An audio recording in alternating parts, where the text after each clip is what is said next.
بسم الله الحمد لله والصلاة والسلام على رسول الله. السلام عليكم ورحمة الله وبركاته. مدحدا meesha joogta dhammaan waa salaamaya magaca islaamkan ku salaamay qof walba maqaamka ay ku joogto iyo mansabkeeda. waxaan rabaa inaan si gaara markaan u magac dhabo oo u salaamo madaxweyne Axmed Maxamed Islaam madaxweynaha la doortay muxuu ahaa Jubbaland maadaama maanta aan joogno asaga muxuu ahaa ujeedkiisa maanta marka sida loo sheegay waa maalintaas weyn oo reer Jubbaland iyo taariikhdooda iyo dimuqraadiyadda iyo socodka Soomaaliyana magaca ku leh muxuu ahaa maalin kale oo weyn ay tahay oo calanka jamhuuriyadda Soomaaliya maalintiisii ay tahay waa laba munaasabadood oo isku soo aaday oo aad iyo aad u qurux badan oo aan leeyahay dhammaan dadka Soomaaliyeed guud ahaan hambalyo dadka reer Jubbaland waxaan leeyahay ayaguna hambalyo intaa kadib walaalayaal Soomaaliya geedi socod dheer oo ku saabsan dawlad dhisidda ayay soo martay maanta laga wada taariikheeyay raggii maxaan ku iraahdaa dawlad dhisiddaas ka soo qayb qaatay oo 30 sano ku dhawaadkii muxuu ahay wadada dheer la soo marayay ku wada jiray oo ka ahaa muhiimka ayaa maxaan ku iraahdaa ka hadlay marka gadaal dambe iyo meesha laga soo bilaabay inaan ku noqdo mar raba laakiin socodkaas dawladnimada mar walba mida asal u ahay isfahamna asal u ahay isfahamkuna wuxuu ka imaanayay wada hadal ka imaanayay isqadarin ka imaanayay iswalaalsi iyo maxaan ku iraahdaa ka imaanay waxa dhaqan noo ahaa jirta dadka Soomaaliyeed sida mudane muxuu Cabdiraxmaan Cabdishakuur halka uu ka sheegay ayagoo isdirirsan xataa dagaalkoodu inuu xad lahaa dagaalkeenu ma gaarin dagaalka meelo badan oo Afrika kamid uu gaaray oo dadka in la jarjaro xubnahooda iyo in la gubo iyo in la balaayeeyo ahay maanan gaarin wali Soomaalinimada iyo dhaqanka iyo xeerka iyo dhalashada iyo waxa iyo qadaru weynay dadkeena ku dhaxlahaayeen mar walba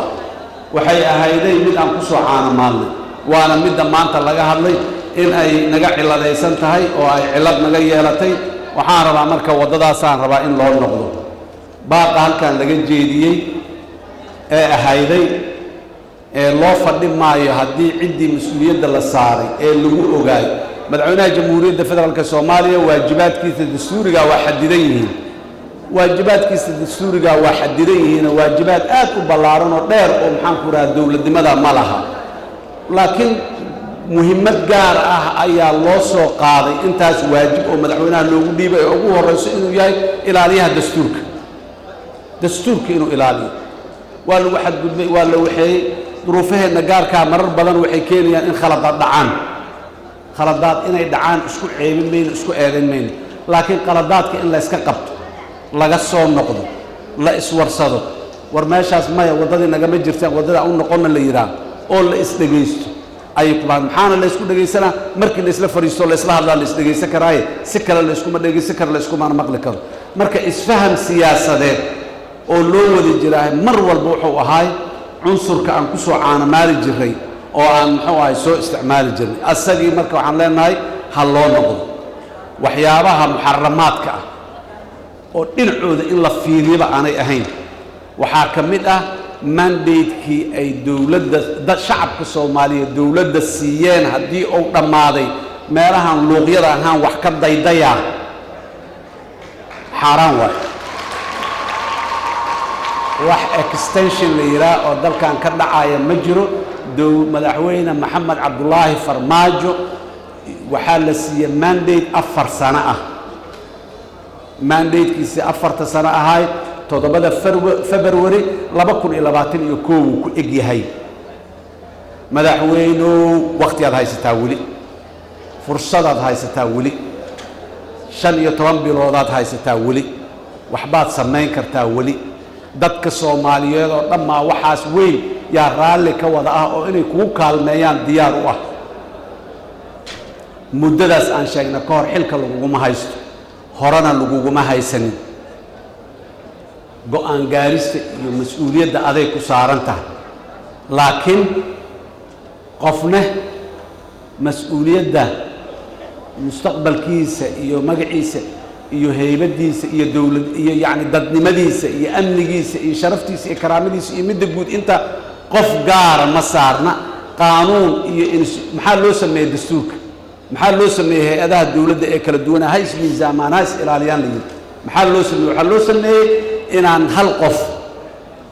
gacanta inta garab indhaha la isku qabsado gacanta garabka laga saarto inta la iska daba kaco qar iyo doon inaanu kala dhicin daraadeeda loo sameeyay waxaan leenahay madaxweyne caqligu ha soo noqdo talada ha soo noqoto ummadda Soomaaliyeed inay kula shaqeyso way soo cadaysay inay raalli ka tahay hore kula soo shaqeysay maalintii lagu doortay ilaa maanta walina waa talaan leenahay ra'yiyaan qabnaa marka aanan waxba ogeyn oo dadku aanay waxba ogeyn waliba waxa laga yaabaa inay jadda shakariyaan waxyaabo qaarkood aan sax ahayn ay ku dhawaaqaan ku hadlaan laakiin marka dawladdu ay wax u sheegto dadka waxa jira ay u sheegto oo ay la socodsiiso sida xaalka iyo duruufuhu ay yihiin dadku ma qaldamayaan tala sax ah ay diibayaan madaxweynuhu dadka ha la fariisto dadka ha dhageysto intaasaan soo dhahaynay kama daalayno inaan dhahno wadar ogol waa waxa kaliya ee lagu marayo meeshii qaanuunka noo qorayo oo dastuurku qorayo oo qawaaniin kale qoraysa ay jirto ha lagu dhaqmo meeshii mugdi ka jira ama waxyaabaha naga dhimanaya dastuurku waa qabyo loo yiri ay ka mid tahay qabyada naga aan ka wada hadalno ummadda Soomaaliyeed ha ka wada hadasho dawladdu gogol ha fiiriso la isku warsado wadar ogolna ha la helo si hore loogu socdo laakiin meelo yar yaan lagu laabanin inta aan hadlaynana wax kala kamaanaan hadli jirin inta un baan ka war waqtiga waa dhamaaday waa 4 sano sideedaba ayadoo iska yarayday yaa haddana intii badan ay baxday maalin maalmaha kamida oo dawladdaani ay ka shaqeysay ma jirto in maxaan ku raadaay si qurux badan oo xaraga leh oo wanaagsan oo muxuu ahay talada dalka haddii dib loo doortana sidaan oo kale mar labaad la doortana aan muxuu ahay intaan u nimaado aan u sacbino aan u duceyno oo aan muxuu u hambaliyeyno haddii mid kale la doorto oo Soomaali ana sidoo kale asiga aan yeelan laakiin lagama leexan karo wadadaas wada laga leexan karo oo meel kale ka furan maaha waxaas marka maxaa ka jahawareer siyaasadeed abuur marka waa maxay bari lama yaqaan waxa dhacay dadku marka in ay maxaan ku raadaan waa guul jahawareerka siyaasadeed cawaaqib xumo leeyahay dadka urha loo bixiyo meesha loo socdo ha loo sheego kii ra'yi ka qaba ra'yi ha ku darsado kii kale ha ku qancay gacanta intuu taago u sacbiyo muxuu ahay ha ku raaxaysto haddaba kaco oo kalsooni badan ha helo laakiin inta maya xagga maya waa laga hadlay koonfur galbeed wixii ka dhacay waa laga hadlay ilaa maanta lagama jawaabin jawaab sax ah lagama jawaabin madaxweynaha la doortay ee koonfur galbeed ee hadda jooga waa soo dhamaatay waxaan leenahay madaxweyne laba waajib ku saaran labadaas waajib iska ilaali mid waa dadkaaga reer koonfur galbeed inaad nabadayso oo aad dib u heshiisiin u samayso oo kuwa wax sheeganaya aad madaxa gacanta ka saarto kuwa xiran oo siyaasad wax dad u xirnaadaan xurriyadooda lagu qaado siyaasadda u xun siyaasadda dambi ma aha qofka ra'yigiisa inuu cabiro jidka yimaado dambi ma aha inuu idaacadda tago hadla dambi ma aha meel inay isugu yimaadeen dadka si loo ilaaliyo dastuurkaaba siiyo yiri isku imaada oo maxaan ku raatay dambi ma aha dadaa u xirxiran dadaa u dhintay dadaa u dhaawacan dadaa siyaasad daraadeed loo dilay waxaasi waa wax aad iyo aad u farxmo laakiin maxaa wax lagu farxaa ummadda Soomaaliyeed kartida iyo capacity-ga iyo dulqaadka ay yeelatay kuwa la dilay ayaga kabahooda godan la garanay meel ku yaalo lagu daadiyay waaliday leeyihiin daday leeyihiin maxaan ku yiraahdaa aabayaal iyo walaalo iyo wiil hooyo dhashay ahaayeen wax la aqbali karo ma ahayn haddana wax ka sii daranayaan imaanin dadku waa liqeen kuwa jidku soo baxay koonfur galbeed waxaan la socdo macquul ma magaalada Baydhabo barrac xabada lagu laay qaarna waa la xiray dadku waa iswarsadeen war waxaan maxay ahaayeen war waxaan waa meel qatar waxaan ma fiicna waa haye meeshaan meel ka sixun yaanan aadine bal aan meeshaan joogno inta wixii laga hadlay maanta oo dhan Jubbaland wixii la soo marsiiyay iyo wixii war dawladdan iyo nidaamka beledkan ka jiro maanta anu ma garanayo maanta la joogo duruufaha jiro mid wax sidaa ka fiican oo la sameeyay karo wax badan waa ka dhiman yihiin wax badan oo horumar way u baahan tahay laakiin maanta waxaan qabaa wixii la sameeyay karay wixii ugu fiicnaa in la sameeyay ولا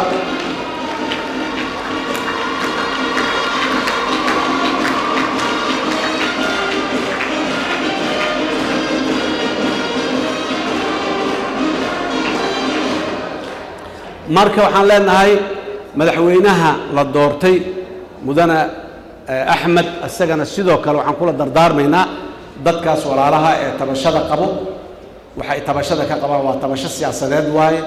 tabasho kale ma ahan in uu xooggiisa iyo caqligiisa isugu geeyo ilaa ay hadda sida uu dulqaadka u muujiyeen oo u sii muujiyo lana jeriyo waxaan sidoo kale aad iyo aad u ammaanayaa odayaasha dhaqanka ilaa maalintii ku mashquulsan ee weli ku mashquulsan ee shalay noo yimid ee yiri waa ku mashquulsanahay waa jirnaa oo aan fariinta ugu faray ayaguna runtii door fiican ay qaateen waa ku ammaanaya waa ku xinay laakiin Jubbaland waa ka soo baxday wixii waa ka soo gudubtay gudoomiye Xamza meeshaan si tafaasiil oo noogu sheegay nidaamka la maray sharciyad waaye intaasaaba sharciga la maray ah wax badan oo anaga xataa naga mugdi ahay maanta waana loo iftiimiyey oo walaahow iyo muxuu ahay buuq la geliyey iyo beenna looga sheegay intaba maanta waana loo iftiimiyey waxayna ahayd wax saxa waxaan rabaa marka maanta maxaa jira galmudug xaaladda maanta ay ku sugan tahay mid lagu farxo ma ahan guddiga la tilmaamay maxaan ku iraahdaa dawladdu ay samaysay waa kii maanta laga hadlay inta uu Xamza halkan ka sheegay ee dawlad goboleedkan saxda ku ah ee dastuurka federaalka saxda ku ah intaas u baa galmudugna sax ku ah wax ka duwan ma jiraan dawladda wiilal yaryar xafiisadeeda ka shaqeeya civil servant ah waa violation ayada la sadeeda xeerku wuxuu qorayaa shaqaalaha rayidka ah siyaasadda active kama noqon karaan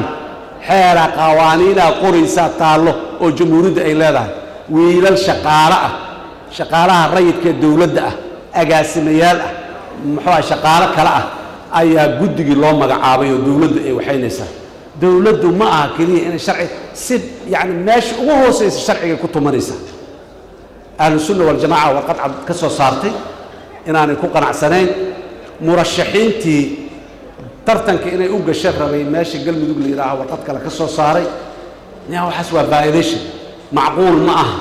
war ka joojiyaan leenahay dawladdu wadadaas ka joogto wada sax ma aha war dadka fursada nidaamka federaalka dhan maxaa loo sameeyay nidaamka federaalka xukunka dadka in loo dhaweeyo ee nidaamka federaalka xukunka dadka ugu taga inay dawladda dhex daba kacdo oo ay ka daba gurguurato meesheeda ugu tagta ma aha institutionka dawladnimada checks and balances ka dhumay soo noqdo shalay maana daraad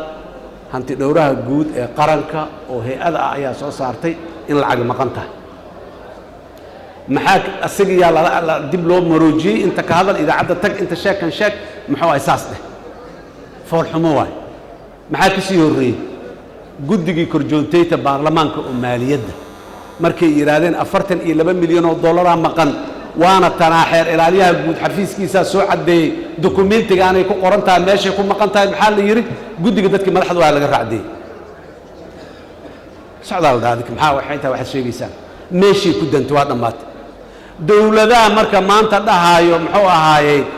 transparency jiro wanaaga jiro horumar maxaan ku raad la gaaray fitnay ka talinayaan aan leenahay dawladaha saas ka shaqeynaayo lacagta ay sheegayaan waa mid Soomaaliya hoojinaysa mid Soomaaliya wax u talaysa ma tii cashuurta dadka ku qariban oo jidadka ka xiran yihiin oo maxaan ku raad loo taagay jidadka laga aruuriyay maqan oo meel lagu sheegin tii caalamku keenay hanti dhowri yiri accounts dibadda ah yaa lagu shubayo war waxaas la iska warsado waxaas meel hal saar horta intaan wax kale laga hadlin koow waxaas waa arrimo kale laakiin meesha loo taas waa xoolo la dhacay oo maqan maalin maalmaha kamidana waa lagu xisaabtami doonaa xaq ummadan xoolaha ay leedahay ma cafisanto waa la daba kici doonaa cidda lagu leeyahay waa la daba kaca waa la soo saaray waxa waaye midda loo dhimanayo laakiin oo biri sugeyn oo sanado daba sugeyn waa processka siyaasadeed maanta meesha u maray intii dadka iga horeeyay iyo siyaasiyiintii waaweynaa iga horeeyay itiraan ku raacsanahay dalkan talo u baahan yahay dawladda maanta jirta ay wadada ay ku taagan tahay haddaanay si degdeg ah wax uga bedelin looguma kalsoonaa karo inta dhiman inay si sax ku dhameynayso looguma kalsoonaa kara doorasho lagu wada kalsooyo oo lagu tartamo 2000 hadday doorashadii baydhabo kala rabto midda qaranka inay ka dhigto oo midda galmudug maanta ay ka socoto kala ay rabto midda qaranka inay ka dhigto oo midda maxaan ku raadayay Puntland ay iska diiday bari hore oo Jubbaland hadda iska diiday ay rabto midda qaranka inay ka dhigto waxa la meeshaas wax weyn oo khatar ah ka soo socda dadka Soomaaliyeed dhagahoodii indhahooda kor ha iska fiiriyaan iska nacayb maaha qof jeclaysi maaha magaciisa nidaamkii lagu heshiiyey oo dadka ku heshiiyeen ha la dhowro wixii aan heshiiska oolina ha laga wada hadlo hadda ha laga ballamo inta aan leenahay annaga intaas waay qof aan gooni u haysana iyo qof aan gooni u waxayna iyo malaha waa sheegnay waa ku celcelina mar kale ku celina umad Soomaaliyeed sheegna mandate-ka madaxweynaha la doortay shalayna lagu ma haysan maantana lagu ma haysto waxa hullaabanay hoosta ku jira la isku haystaa oo aan leenahay marada laga feedo dadka Soomaaliyeed ha arkeen nidaamka 15 bilood kadib maxaa dhacaya maanta waa in la sheegaa haddaan lagu qancin waa in laga wada hadlaa oo la iska qanciyaa maalinta u dambaysa lama sugi karo xeeray iyo faldaan kala dhaceen oo aan la aqoon ilaahay khayr ha ka dhigo wax wanaagsanna Allah ka dambaysiyo laakiin lama garanayo waxa dhacaya sidii aan naqiinayna wax fiican oo qurux badan waxyaabahaasi kama dhalan jirin marka mar kale waxaan leeyahay